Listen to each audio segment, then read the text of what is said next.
Let's get talking with some early morning conversation. What's happening, people? Welcome back to Breakfast with Kovu here on the Big Bad Trickstar Radio. It is Tuesday morning, and I'm absolutely buzzing to be getting into today's episode of the Interview Hour, our daily conversation where we talk to different artists from around the UK and beyond about the projects they are working on, obviously their backdrop as well, and of course looking into the future of their sound. Today we're going to be talking to someone who I've had my eye on for a hot minute, someone who is currently featured on the Trickstar playlist, and someone who I've been reviewing furiously as I seem to struggle to be able to keep up with the amount of good releases he's putting out there. Man like Phonetics joins us on the line. How are you doing, sir?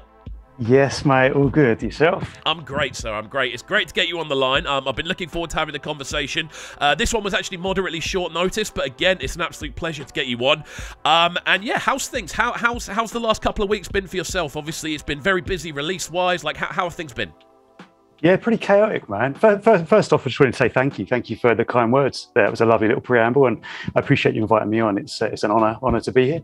Yeah, busy. It's been a busy year in general, actually. I think a lot of people have been saying that. You know, obviously we're coming off the back of a really sort of strange couple of years with lockdown and everything, and obviously that's impacted a lot of different things. And I think myself personally, it's meant I've been able to get a sort of colossal amount of music together, and obviously that's meant a colossal amount of promotions and all sorts of different bits that kind of come hand in hand with that. Of course, man, of course. I mean, as you said, it's been a crazy time. It's been a year of transition, I feel, kind of going from all being inside to being back outside to back inside to back outside. No one's really known what's going on. And obviously the return of kind of festival seasons as well. It has been a real kind of, it's been a bit of an eye-opener, I feel, for a lot of people in dance music specifically, which is obviously so based around being out and being in the club environment.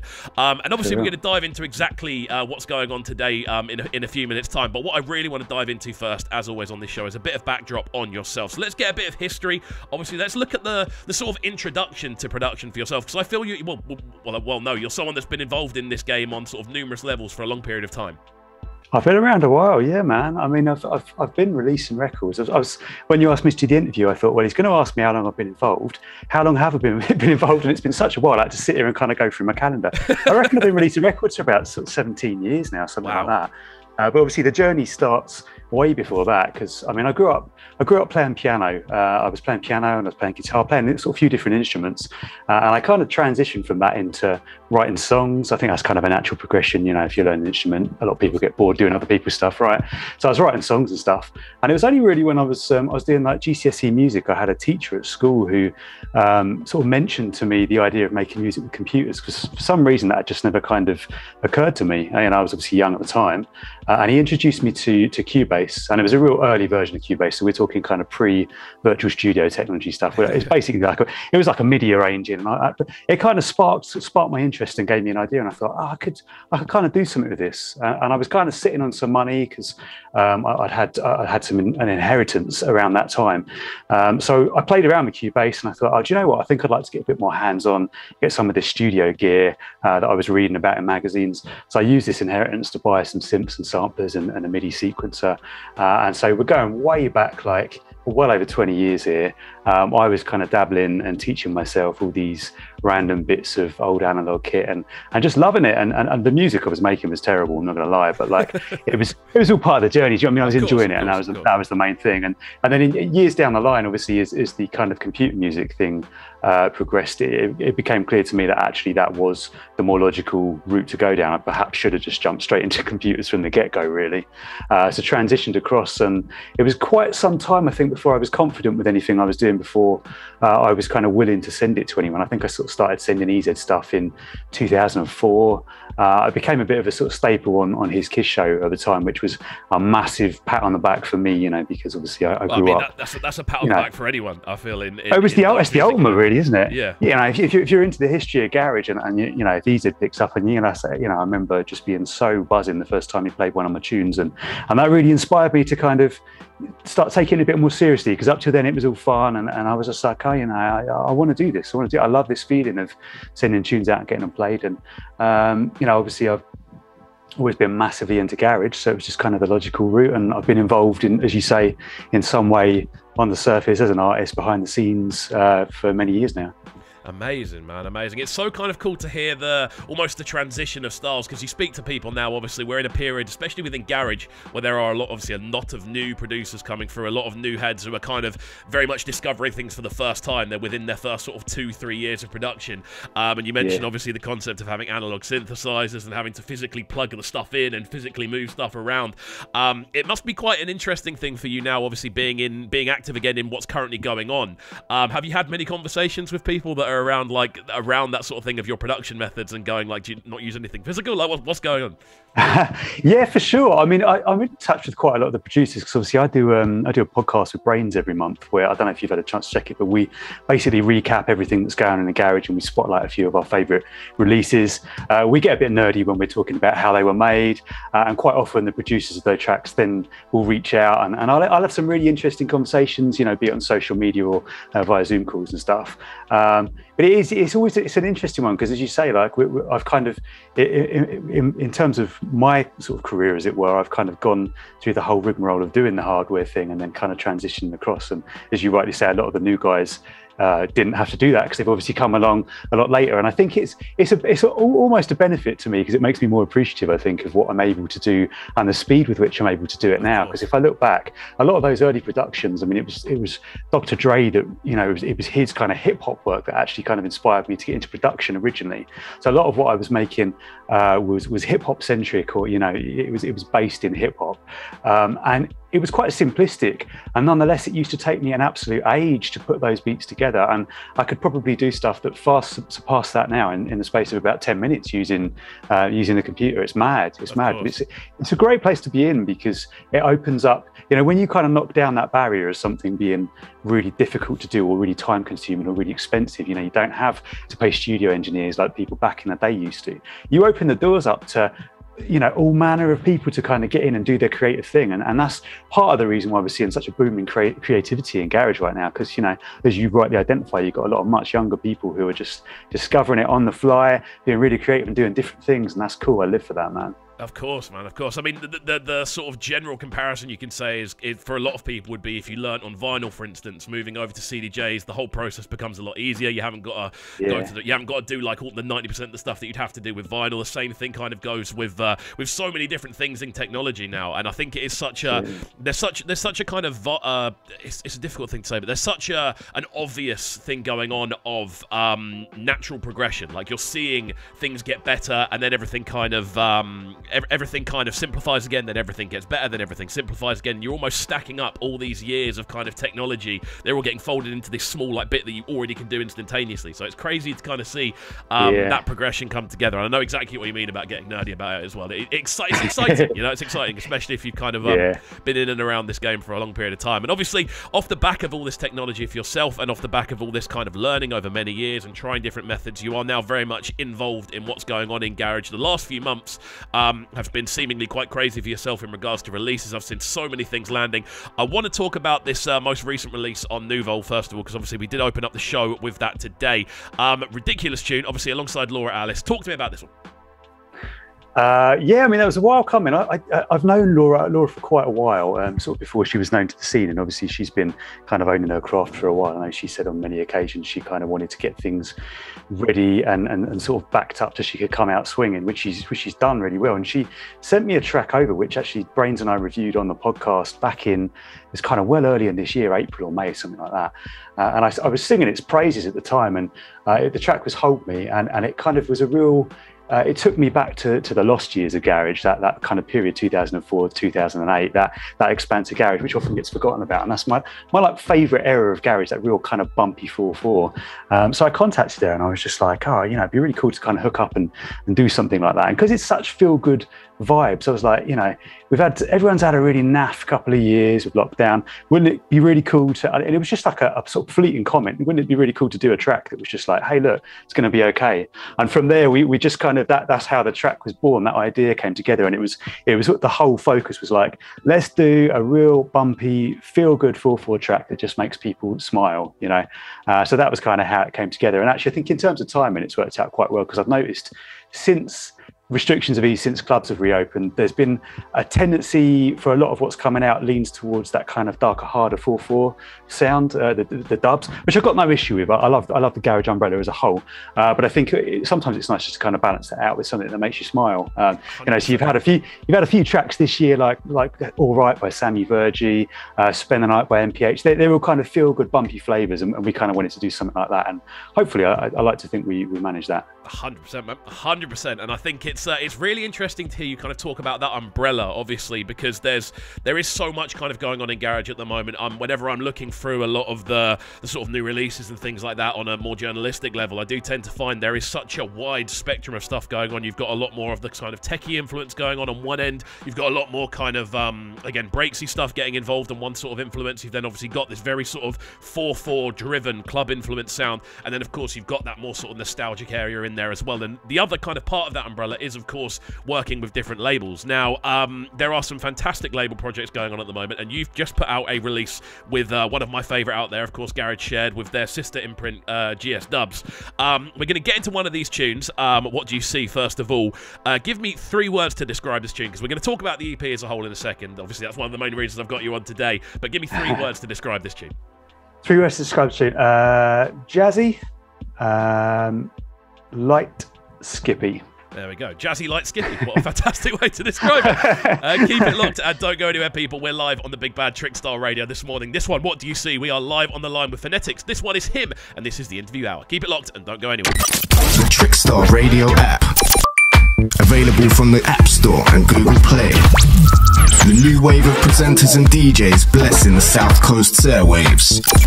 Trickstar Radio. What's happening, people? We're back inside the building. Welcome back to Breakfast with Kovu here on the Big Bad Trickstar Radio. I hope your mornings are all going absolutely swimmingly. We have a fantastic guest joining us this morning. Man like Phonetics is on the line, and we are discussing, obviously, his journey up to now. But what I want to kind of talk about next is this fantastic new release with GS Dubs. So first of all, how long have you been kind of working alongside the guys over at Garage Shared? Because obviously they've been so active over the last year and a half. I'm assuming you've had some stuff sent through for the podcast and things like that.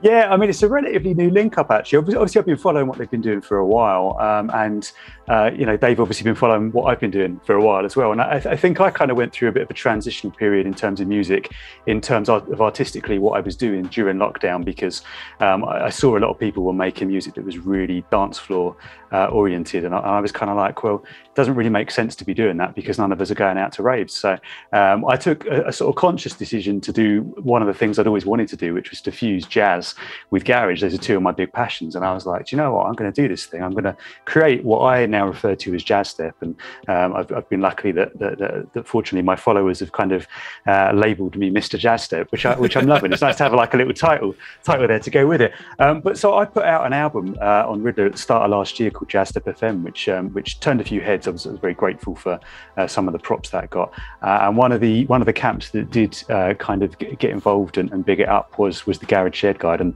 they mentioned one of the tracks on their radio show, and I was kind of like, I wasn't sure, because it's such a niche sound. I wasn't really sure how much legs it was going to have, in the wider sense, how much the sort of true garage heads were really going to be feeling that. I don't know if it's going to be something that people scoffed at, but I was really pleased that the Garage Shared guys kind of came through and were like, yeah, we really like what you're doing, and they really made a big deal of a release out over the summer called Other Plans, which is out Strictly Flavour.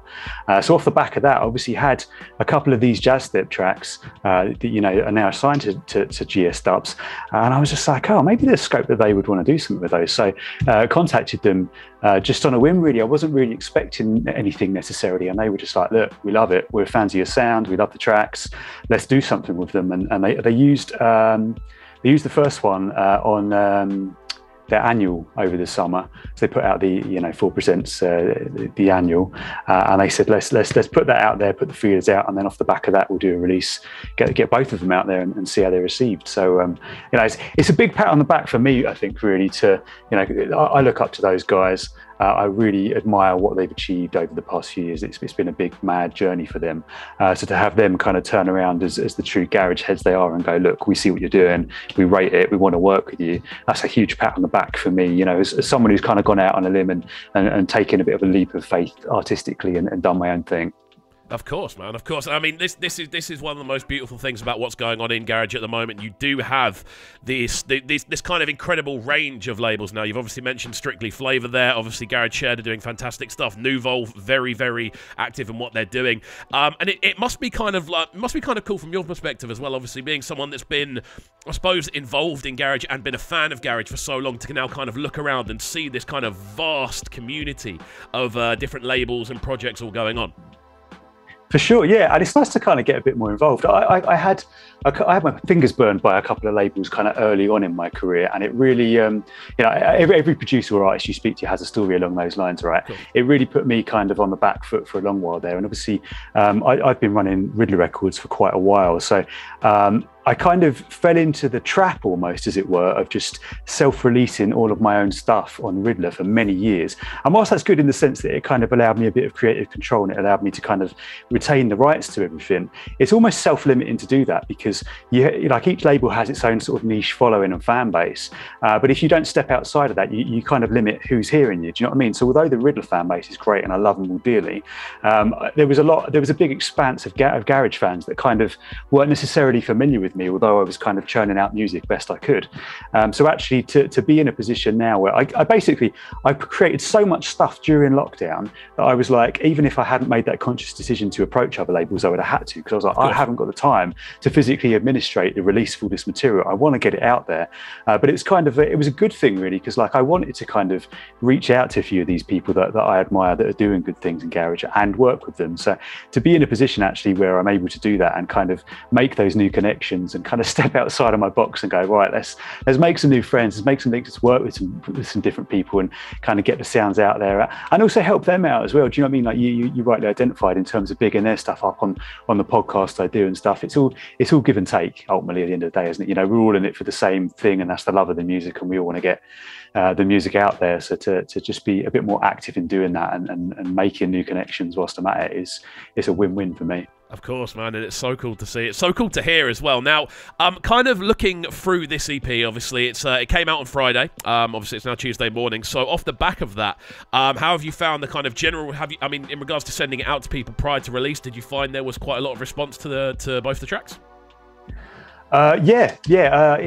I think, especially with Don't Be Afraid, it's got that kind of jazzy thing that I go for, but it's a little bit more bass heavy, arguably, than some of my other jazz step stuff.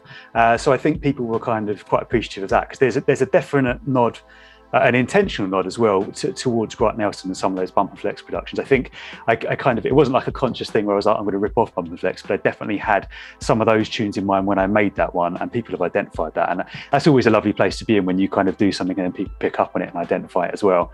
The other one, as we just described as Jazzy, Light and Skippy, that was deliberately a bit more lighter and skippier. That's kind of more closely in line with a lot of the stuff that I have been releasing over the past year. And I think I've got it's quite a niche fan base, because it's quite a niche kind of sort of subsection of garage. But the fans that I seem to have are a real kind of diehard. I've noticed they support everything I do, and those guys have been really sort of big in that one up. So all in all, I've been really pleased with the response to the release. I think I kind of covered a couple of bases somewhat inadvertently there. Yeah, no, of course, man.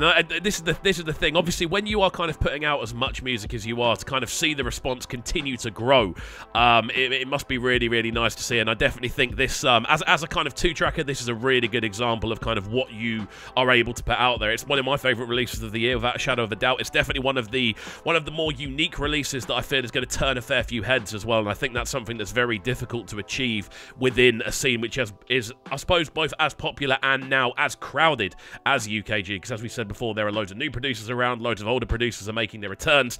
It's really, really cool to see, and I've got to say I love both of the tunes on there.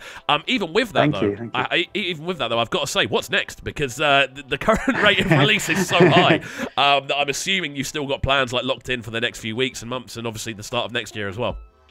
Yeah, it's mad. I mean, I set myself like a goal at the start of 2021. At the start of 2021, I had all these releases backed up that I'd made, and I was like, you know what? I read this article about streaming and the best way to kind of make use of the streaming services to help grow your fan base.